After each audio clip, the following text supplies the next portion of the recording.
Bonsoir à toutes et à tous, bienvenue dans notre émission hebdomadaire Made in France. Ce soir, j'ai le plaisir d'accueillir un militant reporter. Et oui, ça existe, des militants reporters, c'est aussi le but de cette émission. Donc ce soir, j'accueille Noman Kadoré. Bonsoir Akli, bonsoir à tous. Bonsoir Noman.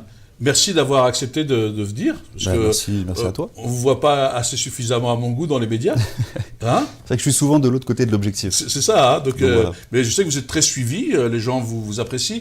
Alors, juste pour nos téléspectatrices et téléspectateurs, qui est Noman Kadoré? Alors, je suis photoreporter, comme tu l'as dit. J'ai 28 ans, je suis originaire de Corse et de Bretagne et j'ai grandi dans le 94.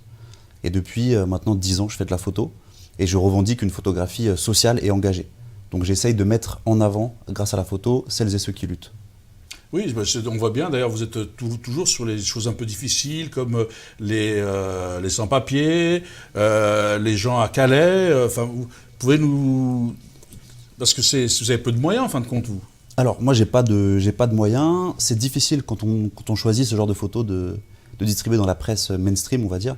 Donc du coup, à la débrouille, on arrive à se déplacer, comme tu le disais, à Calais, auprès des réfugiés, ou même les réfugiés qui sont à Paris.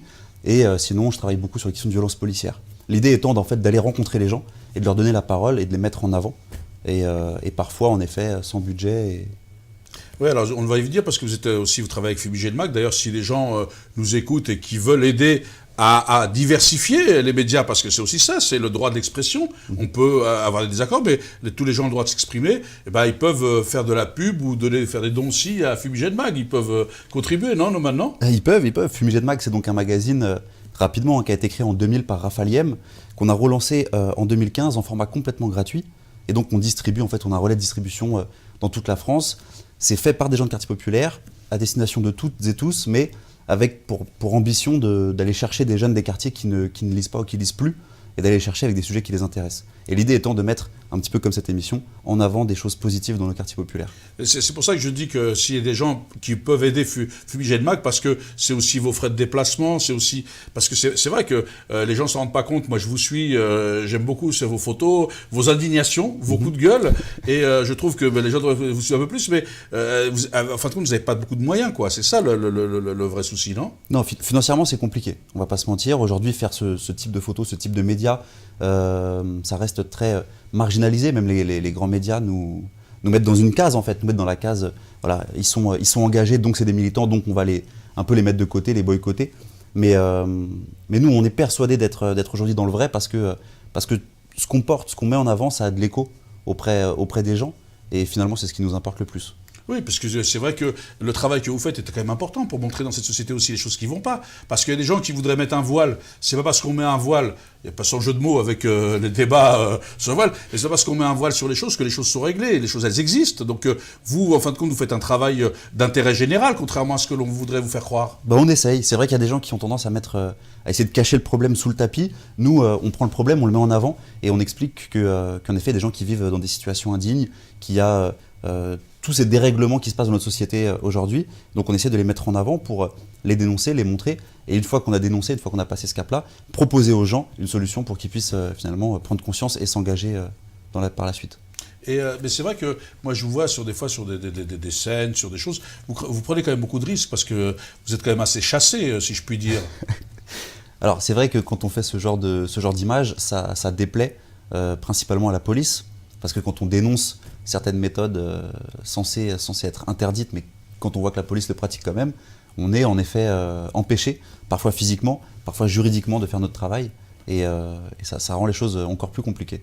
Oui, puis je vois que vous êtes engagé, parce que vous avez le t-shirt justement sur vous de Justice pour Adama, toujours engagé en permanence, vous, de fin de compte. Alors l'idée du t-shirt aujourd'hui, c'est de dire que ce message-là permet de donner de la visibilité sur l'histoire d'Adama et permet aussi de renforcer la solidarité auprès de la famille Traoré qui se bat depuis bientôt 1 an.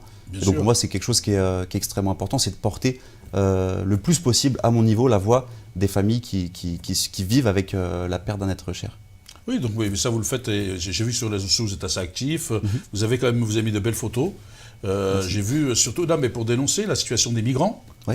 Hein, c'est quand même, si vous voulez en parler un peu, peut-être parce que là vous avez des choses, c'est quand même incroyable, parce que les gens ils ont l'impression que ces gens-là ont commis un délit, ils n'ont commis aucun délit, ils essayent de survivre. C'est ça.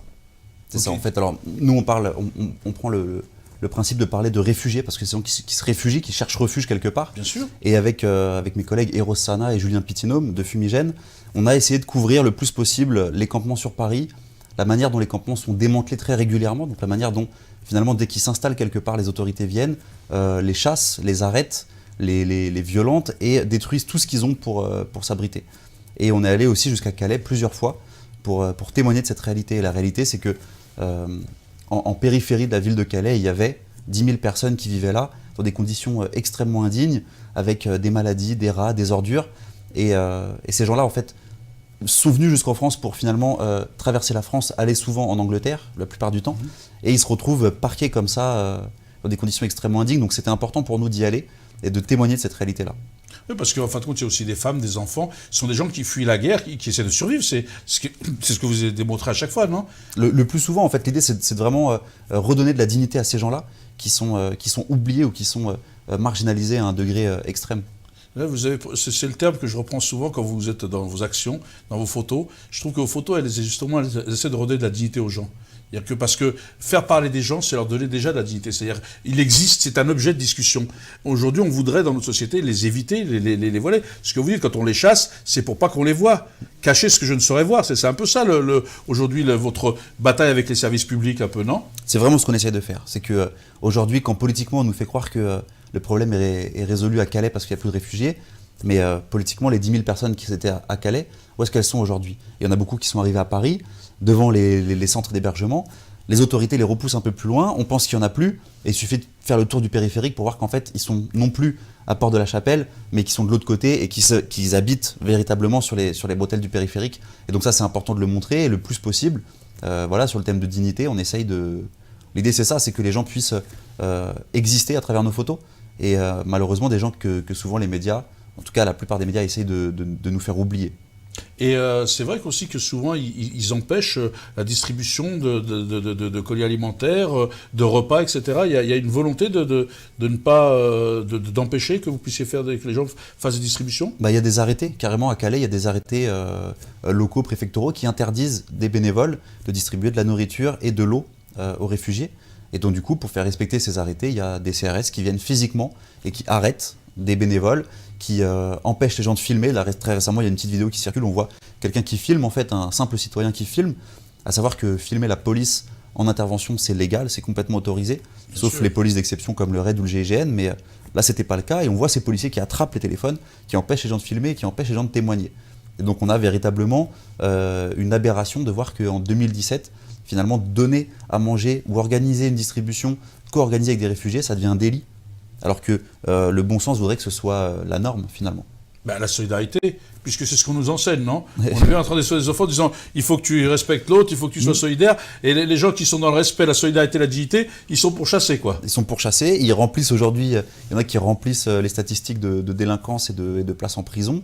Et on se retrouve avec des gens qui font des petites peines, mais des peines quand même, de sursis ou de ferme pour avoir aidé, tendu la main à son prochain ou à un réfugié qui arrive. Et voilà, aujourd'hui, tendre la main à un réfugié qui arrive peut emmener des gens en prison. Oui, on avait vu déjà effectivement des gens qui voulaient mettre une loi comme quoi aider des sans-papiers ou héberger un sans-papier, c'était un délit. C'est ça. Il y a eu le délit de solidarité. Aider l'autre devient un délit, devient un délit. Et par les temps qui arrivent, il redeviendra et ça se renforcera, je pense. Et on est quand même la patrie des droits de l'homme, je crois, non? C'est ce qu'ils ont dit, non? On n'est pas la patrie des droits de l'homme? Initialement, c'est quand même un grand recul, quoi, non? Là, c'est clairement un grand recul, et les mois et les années à venir sont pas rassurantes à ce niveau-là. C'est qu'on voit bien que finalement, la patrie des droits de l'homme, mais de quel homme on parle? Vous sentez, vous, sur le terrain, un durcissement? C'est de plus en plus dur de faire votre travail? C'est de plus en plus dur, parce qu'il y a un véritable laisser-aller des autorités. En fait, aujourd'hui, la police est lâchée, clairement, on va dire les choses, elles sont en roue libre.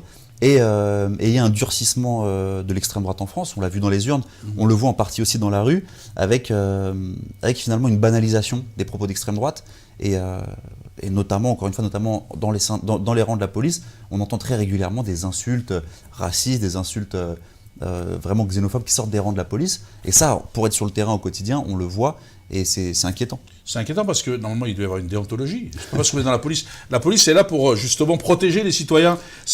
On est devenu, on est dans le maintien d'ordre. On se croirait parfois de retour sur la période de Vichy, quoi, avec une police de maintien de l'ordre, quoi. Bah, là aujourd'hui, la police, on est nombreux et nombreux à penser qu'elle ne nous protège plus. Et parce qu'on en a payé les frais. Alors on en paye les frais depuis des années dans les quartiers populaires, avec une police qui agit en toute impunité. Plus récemment, à Paris, intramuros, dans les grandes villes, les militantes et militants ont commencé à le ressentir dans leur chair, parce qu'ils ont ressenti les violences policières. Mais en effet, aujourd'hui, je fais partie de celles et ceux qui sont plus rassurés quand ils voient la police arriver. Alors qu'on devrait finalement être rassurés en disant, bon voilà, au moins ils sont là, il nous arrivera rien. Parce que normalement la police républicaine doit nous protéger. La police est faite pour ça, c'est sa mission première, protéger les citoyens. Et je pense que, parce que, bon, c'est vrai qu'il y a des dérives, tout ça, mais la plupart des policiers font leur travail correctement, on n'est pas non plus à les stigmatiser. Mais aujourd'hui, vous avez raison de dire on sent qu'il y a un peu une dérive, quoi. Plus on voit de policiers, moins, comme disait Coluche à l'époque, dans un sketch, plus on en voit, moins on est en sécurité, quoi. Voilà, c'est clairement ça. Et quand on nous donne justement l'argument de la bonne police, souvent les gens font la part des choses entre la bonne et la mauvaise police.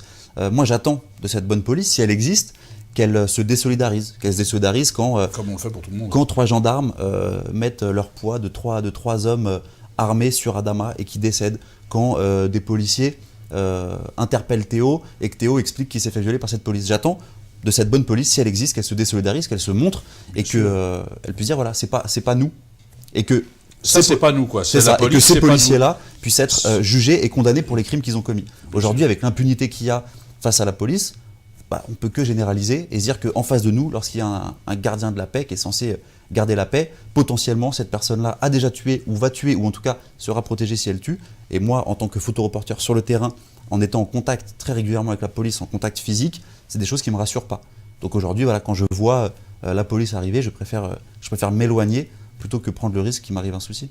Et très récemment, c'est quand même fou qu'on en arrive d'en arriver là, quoi, parce que c'est terrible, quoi, qu'effectivement pour quelques entre guillemets brebis galeuses, etc., que l'ensemble de la fonction soit entaché, quoi, parce que c'est du coup l'uniforme qui fait peur, non?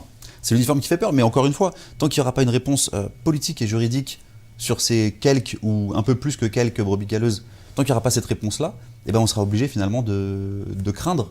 Parce que on a en face de nous des gens qui sont armés, des gens qui sont de plus en plus armés et qui rentrent dans la police avec des exigences de moins en moins élevées. Donc aujourd'hui, pour entrer dans la police, c'est de plus en plus facile. Donc on a un paradoxe entre des gens qui sont plus armés mais qui sont moins préparés à l'être. Et très récemment, pour reprendre un exemple qui m'est arrivé, le soir du premier tour des élections présidentielles, je sors dans la rue faire des photos sur les manifestations spontanées qu'il y a eu après l'annonce du premier tour. Et alors que je faisais une vidéo avec mon téléphone, il y a 5 personnes en civil qui sont venues vers moi, qui m'ont attrapé, qui m'ont sorti d'une ligne de CRS et qui m'ont frappé avec mon propre appareil photo, qui m'ont insulté, menacé, qui ont détruit un de mes appareils photo et qui m'ont confisqué ma carte mémoire. Et sur cette carte mémoire, j'avais mon travail de toute une soirée et de la veille. Et donc là, véritablement, on a 5 personnes qui sont présentées à moi comme étant des policiers en civil, qui s'en sont pris à moi dans le cadre de ma profession de photographe et qui ont voulu nuire finalement aux images que j'étais en train de prendre. Et les images que j'étais en train de prendre leur portaient préjudice parce qu'ils étaient en dehors de la législation, parce qu'ils étaient en train d'agir de manière complètement illégale. Ah oui, ça, il devrait être condamné parce qu'un citoyen lambda qui agit de façon illégale, il est condamné. A fortiori, quelqu'un dont c'est la responsabilité de protéger, qui agit, la sanction doit être plus importante. Elle devrait être plus lourde et exemplaire pour qu'on puisse se dire, bon bah, très bien, là il y en a un qui a fauté, on peut entendre que quelqu'un faute, mais s'il faute, et au degré de sa faute, qu'il soit lourdement condamné si on arrive à des crimes ou des choses comme ça. Comment se fait-il aujourd'hui que presque 1 an après la mort d'Adama Traoré, les 3 gendarmes ne soient toujours pas mis en examen? Oui, c'est vrai que c'est hallucinant parce que c'est à la justice de faire toute la lumière et de dire les en tout cas, c'est ce qu'on attend, ce que la famille attend, ce que les familles attendent. Ce qui est normal. S'ils veulent retrouver leur dignité, ils se sont bafoués. Mais est-ce que vous êtes en train de me dire qu'en fin de compte, sans justice sociale, sans justice tout court, il ne peut pas y avoir de République. Si la République n'est pas juste, on ne peut pas adhérer à la République. Il y a un slogan depuis les années 80, peut-être même avant, qui dit « pas de justice, pas de paix ». D'ailleurs, c'est ce qui est écrit sur le t-shirt. Tant qu'il n'y aura pas de justice, vous n'aurez jamais la paix. On parle de ça, en fait. On parle de justice sociale. Et tant qu'il n'y aura pas de justice sociale, véritablement, il n'y aura pas de paix. C'est-à-dire que les gens ne pourront pas être en paix les uns avec les autres. Donc quand on parle de réinstaurer un dialogue, d'abord, commencer par la justice, commencer par juger, véritablement, et avec des peines exemplaires. Et ensuite, il pourrait y avoir éventuellement un dialogue, et ensuite, il pourrait y avoir une paix sociale. Pour l'instant, en 2017, la paix sociale, pour voir les choses évoluer sur le terrain, sachant que je fais de la photo depuis 10 ans, donc j'ai couvert depuis le CPE en 2006 jusqu'à aujourd'hui, l'évolution elle est que catastrophique. Et le fossé entre on va dire les citoyens et la police ne fait que se creuser. C'est vrai que vous êtes un beau révélateur parce que c'est vrai que, même si vous êtes jeune, ça fait quand même déjà 10 ans que vous êtes sur le terrain, Naumann. Hein. Oui, ça fait 10 ans. Ça fait 10 ans que j'essaie de suivre tout ça et d'informer sur ce qu'on voit et sur ce que parfois les médias, voilà, quand les médias vous montrent ça, je vais essayer de montrer ce qui se passe aussi à côté pour que les gens puissent se faire un... Comment on fait parce que vous avez du matériel, vous prenez du temps, comment vous faites pour financer tout ça, quoi, enfin, parce que c'est vrai que comme vous n'êtes pas, je sais que vous n'êtes pas rémunéré à Fumigène Mag, vous n'êtes pas, donc vous avez un travail à côté, vous faites... Alors très régulièrement, ce qu'on fait, c'est que, en tout cas moi personnellement, je travaille depuis très longtemps, j'ai commencé à travailler assez jeune, dès que j'ai pu, pour mettre des sous de côté, pour m'acheter progressivement pour évoluer dans mon matériel, et du coup aujourd'hui j'alterne entre des périodes de chômage et des périodes de salariat. Et ce qui me permet en fait de jongler comme ça et de garder un niveau. Et ensuite avec les piges, les distributions qu'on fait dans la presse qui nous permettent de s'alimenter. Mais aujourd'hui quand on fait de la photo de presse, on vit pas, vit pas aisément. Pas quand on est militant comme vous, ceux qui font. Pas quand on fait la photo engagée. Parce qu'il y en a qui en font qui arrivent aisément, mais vous en tant que parce que ces photos elles intéressent très peu en fin de compte. Enfin, à part elles n'intéressent pas les gens qui achètent. Voilà, c'est ça que je veux dire, c'est de cela dont je parlais. Hein. Elles intéressent les gens qui vivent, mais elles n'intéressent pas les gens qui achètent, quoi. Donc c'est difficile, quoi. C'est vrai que c'est. C'est difficile. Après, voilà, c'est un choix qui est difficile. Coûteux, non? C'est coûteux à plein de niveaux. Ça prend du temps déjà personnel, parce que essayer de couvrir plusieurs luttes, tout ce temps-là qu'on passe, c'est du temps qu'on passe pas en famille, par exemple, qu'on passe pas avec ses proches. Et financièrement, c'est coûteux. Mais à côté de ça, encore tout à l'heure, je marchais dans la rue et quelqu'un m'interpelle et me demande si c'est moi. Et je dis oui, c'est moi. Et on s'est jamais vu. Et il me remercie pour ce que je fais. On se serre la main et il s'en va. Et c'est des choses que je ne sais pas si les photographes de presse traditionnels ou les journalistes traditionnels ont ce genre de choses. Moi, des gens me remercient dans la rue. Et pour moi, à partir du moment où on me remercie dans la rue pour ce que je fais, c'est que c'est gagné. Et quand on arrive à mettre le portrait, par exemple, de la sœur d'Adama Traoré, qui vient de sortir un livre qui s'appelle Lettre à Adama, que je recommande à toutes et tous. Quand on arrive à mettre sur ce livre une photo que j'ai fait, un portrait d'elle que j'ai fait, et finalement on montre à la France entière qui est cette famille Traoré et qui ils sont et quel combat ils mènent, pour moi c'est gagné. Et l'intérêt il est clairement pas financier, mais il est d'un tout autre niveau. Oui, c'est ce que je disais tout à l'heure, parce que souvent les gens vont dire bah il fait ça, un truc. En fin de compte, c'est vrai, c'est militant, quoi. Vous, c'est vraiment c'est quelque chose qui depuis 10 ans vous passionne, vous avez envie d'aider, quoi. Vous avez envie de montrer autre chose, de montrer les difficultés de cette société, les incohérences de notre société. C'est ça, c'est quelque chose qui m'anime. Aujourd'hui, si j'avais pas finalement cette fibre, cet engagement, je pense que j'aurais fait autre chose, mais je conçois pas l'utilisation de la photographie et des médias sous une autre forme que ça. Et aller faire des photos de mode ou des photos, il peut m'arriver d'en faire, mais il faut qu'il y ait un message derrière, le plus souvent possible. Oui, vous êtes très attaché effectivement aux valeurs, au sens pour moi, c'est très de l'action, c'est ce qui vous a en plus, quoi. Ça reste, voilà, si je dois faire de l'argent, j'irai trouver un boulot ailleurs. Et je peux aller. Parce que vous faites déjà, c'est ce que je fais, c'est ça. Pas valorisant, juste pour avoir les moyens de faire votre. Mais les photos que je fais et que je diffuse, c'est des photos qui le plus souvent portent un message et surtout que j'assume complètement. Et je refuse, par exemple, si une agence me contacte et me demande de couvrir un sujet que j'ai pas envie de couvrir. Par exemple, typiquement, si on m'appelle en me disant voilà, on te file 300 € la commande et tu vas couvrir le meeting de Marine Le Pen, je fais le choix de refuser. Ça vous ferait pas, je pense. Non, je refais pas. Connaissant les valeurs que vous je défendez. fais pas. Et voilà. Et politiquement, je veux pas que mes photos servent à une communication politique que je maîtrise pas. Donc je choisis les sujets que je couvre. Si quelqu'un m'appelle pour me prendre une commande et que ça va dans ce sens-là, tant mieux. Mais si ça va à l'encontre de mes valeurs, je préfère m'asseoir sur cet argent, le laisser et qu'un autre le prenne. Donc vous êtes vraiment attaché aux valeurs de votre combat et c'est fondamental. C'est fondamental. C'est fondamental. Mais c'est vrai que je le dis parce que les gens ne savent pas que c'est coûteux. Et puis voilà, à travers cette émission, c'est l'occasion aussi de vous découvrir, de découvrir vraiment quelqu'un qui ne fait pas ça pour agiter, contrairement à ce que les gens voudraient dire. Souvent, on entend, ouais, mais c'est des agitateurs, ils disent tout ça. Non, vous faites ça vraiment parce qu'il y a derrière des valeurs, vous le faites par rapport à une colonne vertébrale, un vrai message politique que vous voulez faire passer. Oui, c'est ça. Justice. C'est que c'est sur mon chemin, finalement, d'engagement, c'est quelque chose qui me structure.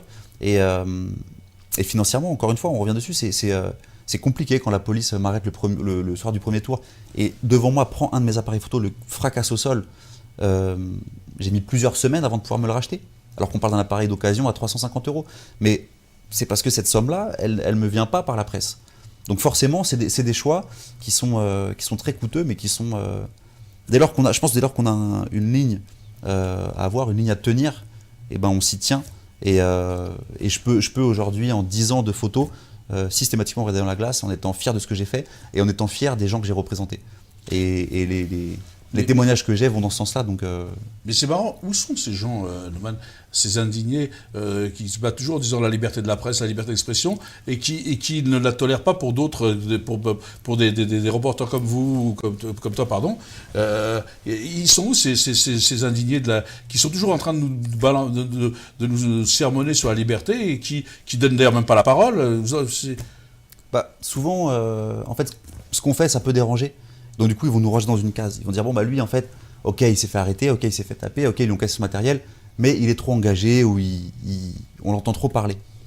Mais je reste un journaliste. Quand je distribue dans la presse mainstream mes photos avec mon message, je reste finalement un photoreporter, un photojournaliste. Et en effet, quand on s'attaque à nous, il n'y a plus grand monde derrière. Alors si, il y a toute une partie des militantes et des militants, et on en profite pour les remercier, parce qu'ils sont derrière nous et ils nous boostent, et finalement, c'est un échange mutuel. Mais en effet, la liberté d'expression, des fois, les gens pensent qu'on n'a pas à l'avoir et qu'il faudrait avoir une carte de presse ou être dans des grands médias pour se faire entendre. Donc du coup, à ce niveau-là aussi, c'est plus compliqué. Mais en fait, on a vraiment une base solide, des gens qui sont avec nous, avec qui on marche. Comme je dis souvent, on est ensemble et c'est pas que des mots. C'est que finalement, les gens m'ont identifié, les gens savent qui on est, ce qu'on fait. Et du coup, ça me suffit en fait. Oui, parce que moi je trouve que c'est vrai que beaucoup de gens en suivent, mais les gens connaissent peu. D'ailleurs, je vous invite à lire Fumigène Mag, parce que c'est des très belles plumes. Moi, j'ai déjà vu des articles de Deros Sana et de votre autre compère. C'est des articles de grande qualité. C'est vrai qu'il y a de l'engagement, on sent qu'il y a une colonne vertébrale, mais c'est des articles de qualité. On essaye aujourd'hui avec Fumigène. Alors, d'une part, on a le magazine, et d'autre part, on fait de plus en plus d'interventions en lycée, en maison de quartier et en milieu carcéral. Et pour nous, c'est quelque chose qui est, encore une fois, on parle de choses fondamentales, qui est fondamental pour nous, parce que du coup, on transmet quelque chose. Et encore une fois, on a cet échange avec les gens, on a l'objet, le magazine, mais il y a autre chose derrière. Et sur Fumigène, on est une 50aine de contributeurs qui sont que des bénévoles, ce qui permet à des jeunes photographes ou des moins jeunes, mais à des gens, finalement, de commencer à diffuser leur travail, d'exposer, et tout ça autour de cette valeur et cet engagement. Et pour nous, c'est quelque chose qui est, encore une fois, qui nous structure. Et le temps nous le dira, mais sans prétention aucune, je sais qu'on est dans le vrai. Comme dit Kerry James, on a nos raisons et on a raison. Et on a raison de le faire. Et donc, on continue. Et je sais que vous êtes attaché à ce travail avec les maisons de quartier, le milieu carcéral. Ça vous passionne de pouvoir échanger avec d'autres, de pouvoir partager votre passion avec d'autres? Si l'idée c'était de faire un magazine et de s'arrêter là, c'est facile. On peut tous tenir un site internet, un blog, faire du contenu. Mais si on ne transmet pas, à quoi ça sert? Si on dit qu'on fait un format qui est gratuit pour que les jeunes puissent le lire, mais qu'on ne vient pas les voir ces jeunes-là, à quoi ça sert? À rien. Donc on a fait le pari d'y aller finalement. Et en effet, quand on fait des ateliers en prison, quand on rentre à travers ces murs et qu'on a des espaces de discussion avec des gens qui nous racontent leur quotidien et qui peuvent témoigner à travers le magazine, actuellement à la prison de Nanterre, je pense qu'elle y est encore, il y a une expo photo qu'on a montée avec des détenus, avec un groupe de 10 détenus. Il n'y a que les détenus qui pourront la voir. Mais il faut aller voir la fierté et l'estime d'eux-mêmes qu'ils avaient quand on a exposé ça ensemble. Et pour nous, c'est hyper important. C'est de se réapproprier les lieux, de se réapproprier les choses, et ça passe aussi par là.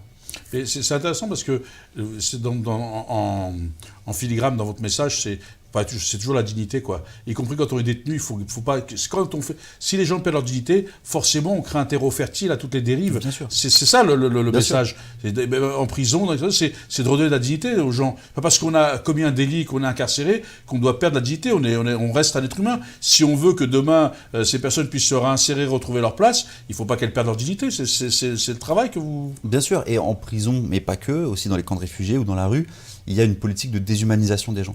Et par exemple, quand on a passé cette semaine à Nanterre, un après-midi, on revient pour faire l'atelier avec Julien Pitinhomme et il y a une personne du groupe qui ne vient pas. Et il arrive en fin d'après-midi, et il était hyper mal et il nous explique qu'en fait, alors quand il y a une activité en prison, il faut faire ce qui s'appelle un drapeau. Donc vous prenez une feuille, vous la pliez, vous la sortez dans l'encolure de la porte pour que le gardien du couloir puisse voir cette feuille.